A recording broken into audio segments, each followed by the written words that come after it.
more power than you might be giving yourself credit for. If you have something that's going on in your life right now that's challenging, painful,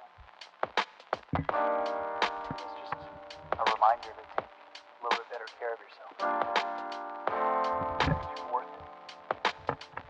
You can have this feeling.